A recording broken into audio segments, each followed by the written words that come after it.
यस्य स्वयं स्वभावाप्ति प्रभावे कृष्णकर्मणा तस्मै संज्ञानरूपाय नमोस्तु परमात्मने नमोस्तु परमात्मने नमोस्तु परमात्मने।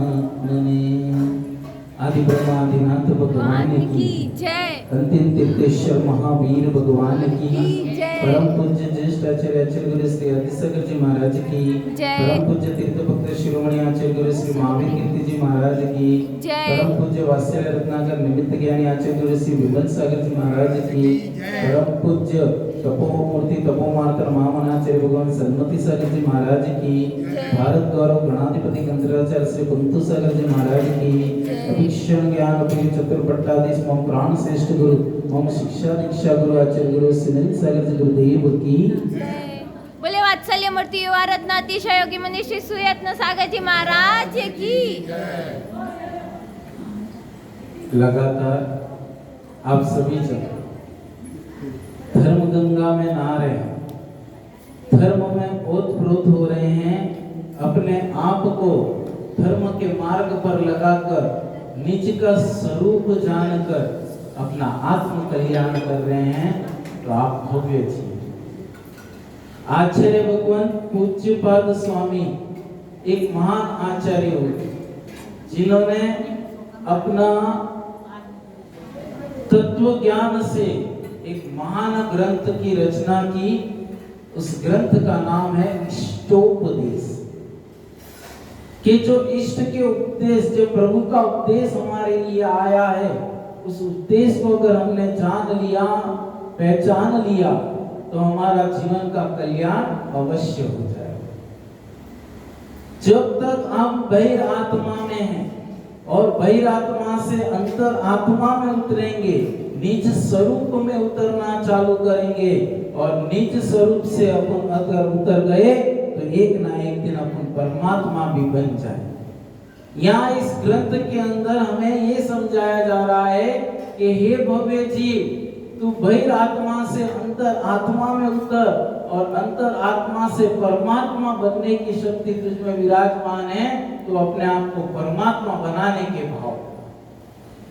कई बार की दुनिया में घूमता घूमता तुझे बाहरों का सब कुछ दिख रहा है, दूसरों का सब कुछ दिख रहा है, दूसरों के अच्छा करने में तू लगा हुआ है।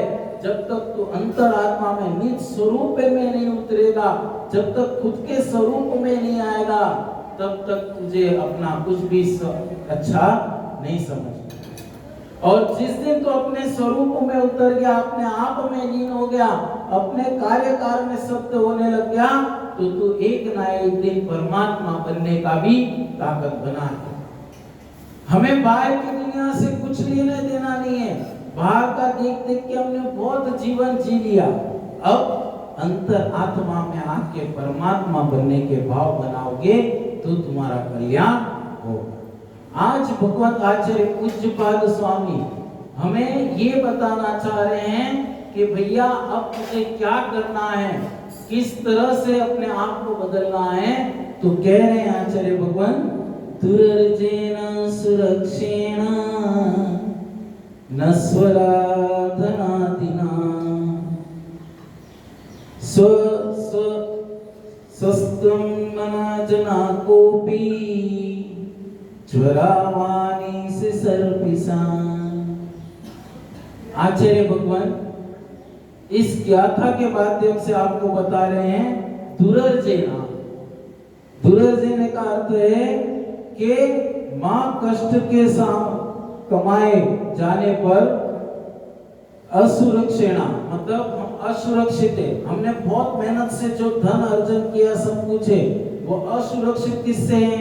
चोर से, डाकू से, लुटेरों से, इनसे हमें डर है। और क्या कह रहे हैं? उसकी सुरक्षा में हम लगे हुए पूरे दिन। और नश्वरेणा, ये सब क्या है? नाशवान स्वभाव वाला है। क्या धन आपके पास जीवन भर तक रहने वाला है? पर हम उसकी श्रुता में उसको कमा कमा कर जमा करने में लगे हुए हैं। और क्या कह रहे हैं?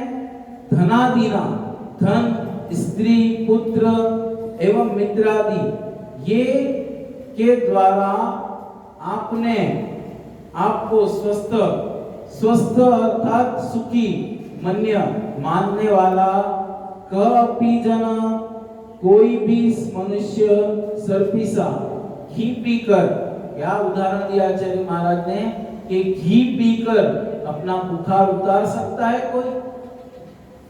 कोई अपना बुखार उतारना है तो क्या करना पड़ेगा? कड़वी दवा लेनी पड़ेगी, चिरायता लेना पड़ेगा, कुछ ना कुछ ऐसा लेना पड़ेगा जिससे हमारा शरीर में से गर्मी इसके कारण पसीना निकले और बुखार निकल जाए। और आपने उसकी जगह घी पी लिया तो क्या बुखार उतरेगा और बुखार चढ़ जाएगा। यहाँ आचार्य महाराज ने यही कहा है, दुरर्तेना सुरक्षेना नस्वरा धनादिना स्वस्य मन जना कोपी ज्वरावानी सर्पिसा।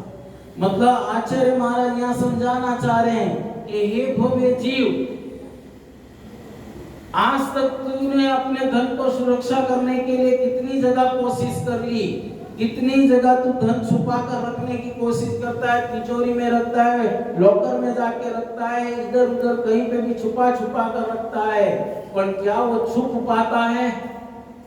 कोई ना कोई डाकू, कोई लुटेरा, घर पुत्र संपत्ति वाले अपने उस धन के लिए कहीं ना कहीं किसी से खींचतान करके तुमसे वो धन छीनने की कोशिश में लगे हैं।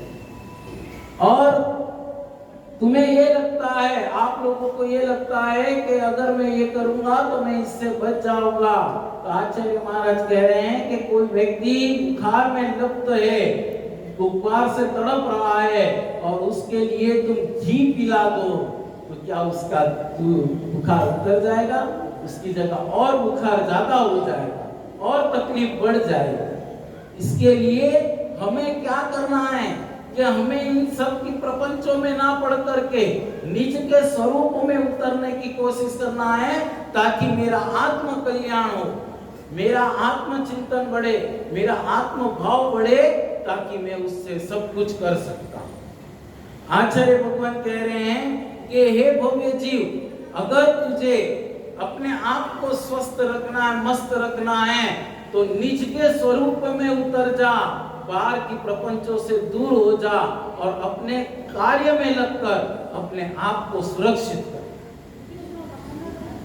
क्योंकि धन जितना तुम संचय करने का कोशिश करते हो, जितना धन तुम इकट्ठा करने की कोशिश करते हो, उतना तुम्हारे लिए भय पैदा होता है, उतना तुम्हारे लिए डर हो जाता है, उतना तुम्हारे लिए चिंता बढ़ने लगती है कि मैं इस धन को संभाल के रखूं तो कैसे रखूं? कोई चोर मेरे यहाँ आ जाएगा, कोई डाकू मेरे यहाँ आ जाएगा, कोई घर वाले ही मेरा सारा संपत्ति लूट लेंगे। अब विचार करो तुम कैसे रह पाओ। एक समय की बात है कि धनिष्ठ आदमी, उसे हर समय धन कमाना, इकट्ठा करने में ही वो अपना मन लगाए रहता, पर गांवों में जा जाके व्यापार करके बहुत धन कमा के लाता, सब कुछ करता, पर जब भी वो घर आता तो उसके घर में जो उसने धन संचय करके रखा उसमें से आधा धन कम हो जाता। वो हर समय विचार करता है कि मैं इतना धन कमा के लाता हूँ, सब कुछ करता हूँ, पर मेरे जब भी बाहर जाके यात्रा कहीं विदेश कमाने के लिए जाके फिर वापस आता हूँ तो मेरा धन आधा हो जाता है। तो बात है तो क्या है, कुछ समझ में नहीं आता। एक दिन ऐसा सोचा कि कमाने का बहाना करके मैं यहाँ से बाहर निकल जाता हूँ और फिर चुपके से आके घर में देखता हूँ कि यहाँ मेरा धन कहाँ जा रहा है, कि मैं जो कमा के इतना मेहनत करके धन कमा के ला रहा हूँ तो वो मेरा धन कहाँ चला जा रहा है, मैं कैसे अभी इसकी पता लगाऊं। वो एक दिन बहाना बनाता है और कहता है मैं कमाने के लिए बाहर गांव कहीं जाता हूं। जैसे ही पता चलता है कि घर वालों को कि ये सेठ जी तो गए कमाने के लिए, अब इन्हें फिर से वो लत लगी, फिर गए तिजोरी के पास, चाबी उठाई, तिजोरी खोली और धन निकालना चालू। जैसे वो धन निकाल रहे थे कि इतने में सेठ जी वापिस आ गए। सेठ जी ने देखा, ओहो ये क्या, ये तो मेरे ही परिवार वाले हैं, ये तो मेरे ही घर वाले हैं, ये मेरा ही पुत्र है, ये मेरी बेटी है, और यही लोग मेरी तिजोरी से धन निकाल ले रहे हैं और मुझे पता भी नहीं चला। यहाँ कहा ना, दुर्जेना सुरक्षेण नश्वरा धनादि, कि ये धन संपत्ति ये सब नश्वर है, ये कुछ भी काम नहीं आने वाली है। जब तक तुम्हें आत्मबोध नहीं होगा, जब तक तुम आत्मबोध की भावना नहीं बनाओगा कि ये सब कमा करके मैं रखूंगा तो कहाँ रहने वाला है, मैं तो एक ना एक दिन, मेरा भी जीवन तो नश्वर है, आज नहीं तो कल, कल नहीं तो परसों, परसों नहीं तो तरसों, कुछ ना एक दिन तो मेरा शरीर भी चला जाएगा। ये नश्वर है सब कुछ और मैं इसके पीछे ही दौड़े जा रहा हूं, तो क्या मेरे काम। जब मेरे सगे संबंधी ही चोरी करने के लिए लग गए हैं, तो फिर मैं दूसरे को किससे लेके कहूं, किसके पीछे दौड़ूं, किसको कहने जाऊं, और किससे मैं अपने आप इस धन संपत्ति से बचाऊं। ये सब नश्वर है। वो विचार में पड़ गया, ओहो मेरी सगी पत्नी, मैं जिससे शादी करके घर में लेके आया, मेरा सगा बेटा जिसे मैंने पाल पोस कर बड़ा किया, और मेरे घर की संपत्ति को लूटने के लिए लगा हुआ है, तो ये तो नश्वर है। इससे अच्छा तो मुझे शाश्वत लक्ष्मी बनानी है, जिससे मैं सब कुछ कर सकूं। धर्म आराधना करने जाऊं, धर्म के गोते लगाऊं, मुनिराज नगर में आया है, मैं आर देने जाऊं और धर्म प्रभावना कर रहे हैं, तो उनकी प्रभावना में मैं अगर साथ देता हूं तो कितनी लक्ष्मी मेरे लिए बढ़ जाए। लक्ष्मी अपने आप बढ़ती है, बढ़ाने की जरूरत नहीं है। अगर आपने किसी तरह से धर्म आराधना में अपने धन को लगाया, धर्म के कार्य में अपना धन लगाया, तो वो कार्य आपके लिए क्या करेगा, वो जो धर्म आपने धर्म के लिए लगाया, वो आपके लिए सेवा संपत्ति और भी बढ़ा देगा, आपके लिए धन और बढ़ के आए। और वहीं आपने वो धन किसी दूसरे कार्य में लगा दिया, तो वो कहाँ जाएगा, वो नश्वर हो जाएगा। घर बनाने, मकान बनाने, दुकान बनाए, होटल बनाए, बड़ी बड़ी इमारतें लगाने में, तो वो कहाँ बन गया, दीवारों में लग गया आपका धन। ये नश्वर है। क्या ये आप साथ में ले जा सकोगे? हाँ, कुछ ले जा सकोगे? शाश्वत ले जाना है हमें, तो हमारे जीवन के अंदर जो शाश्वत पूंजी है वो हमें कमानी है, कि हमसे कोई नहीं छीन सकता। जितना आप धर्म ध्यान करोगे, जितनी आराधना करोगे, जितने जाप अनुष्ठान करोगे, जितना आपने धर्म किया, वो धर्म की संपत्ति आपके साथ जाएगी, बाकी आपके साथ कुछ भी जाने वाला नहीं।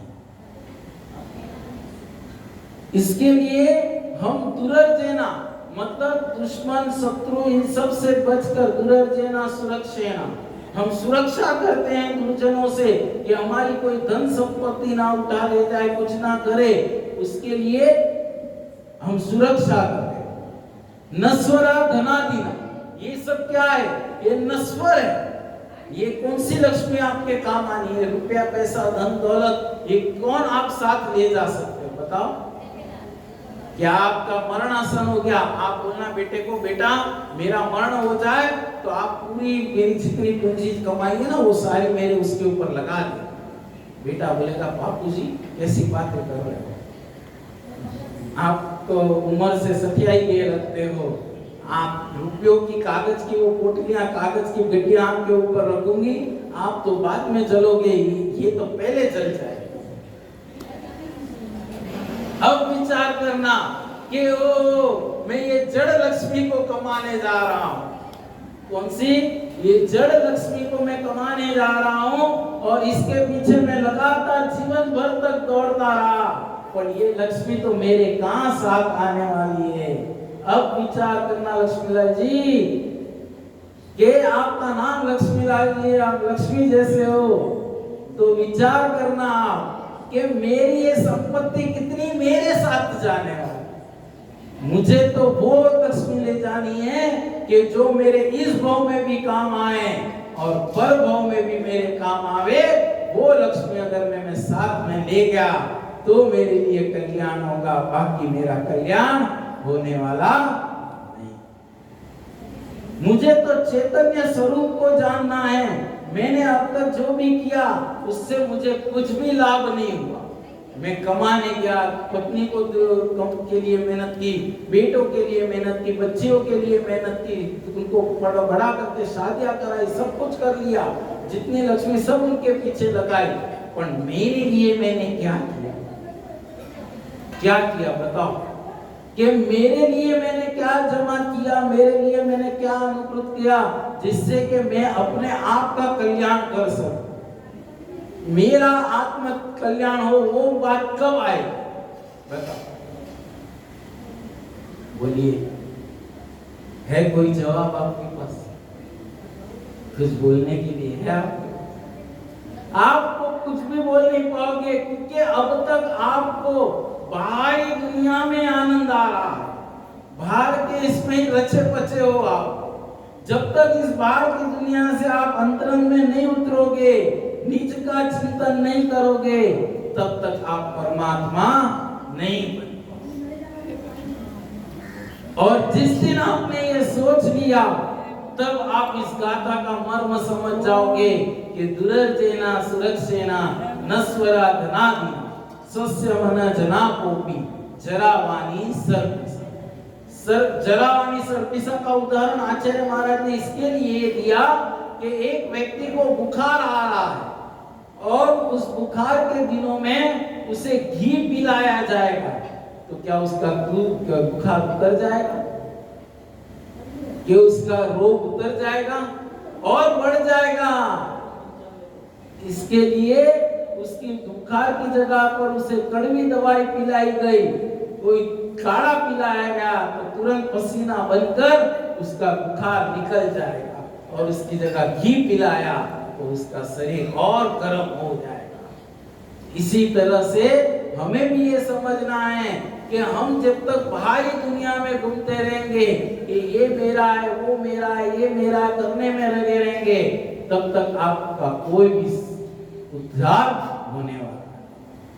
हमें निज को कल्याण करना है, निज के स्वरूप में जाना है, पर से हमें भिन्न हो जा कि ये कोई भी मेरे है ही नहीं और ना मैं इनका होने वाला हूं। जब तक मैं ये नहीं समझूंगा तब तक मेरा कल्याण नहीं।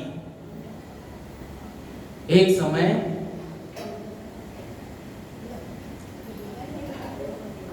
एक राजा अपने पूरे परिवार के साथ यात्रा करने गया। थोड़ा धन संचय साथ में लेके गया कि यात्रा में कहीं ना कहीं कुछ ना कुछ करते जाए। पहुंचते पहुंचते वो चंपापुरी पहुंच गया। वहां पहुंचा, मंदिर के दर्शन कर रहा था, इतने में मुनिराज का भी आना हुआ। मुनिराज ने भी दर्शन किए और मुनिराज एक स्थान पर विराजमान। राजा भी बड़े विनय के साथ उनके दर्शन करने गया। दर्शन करके मुनिराज के पास बैठ गया। मुनिराज ने उससे पूछा कि हे भैया, अब तक कितना कमाया? अब तक आपने कितना कमाया? राजा ने कहा, महाराज इतना है कि कम से कम मेरी 4 पीढ़ियां आराम से सुख शांति से रह सके, उतना मैंने कमा लिया। महाराज जी ने पूछा फिर से कि आपने कितना कमाया वो बताइए।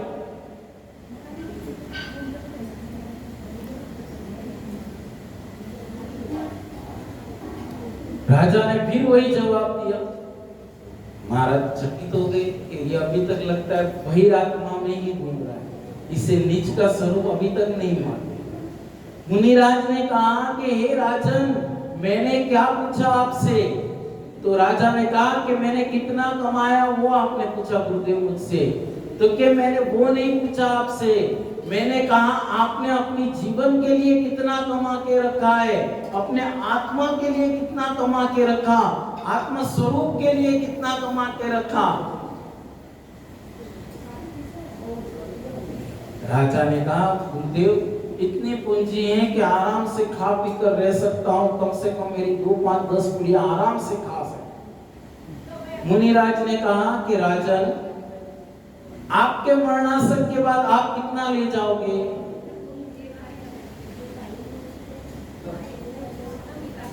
राजा ने कहा गुरुदेव मरने के बाद तो मैं क्या ले जाऊंगा मेरे साथ, मेरे जीवन में क्या बचा है जो मैं ले जा सकता हूं साथ में?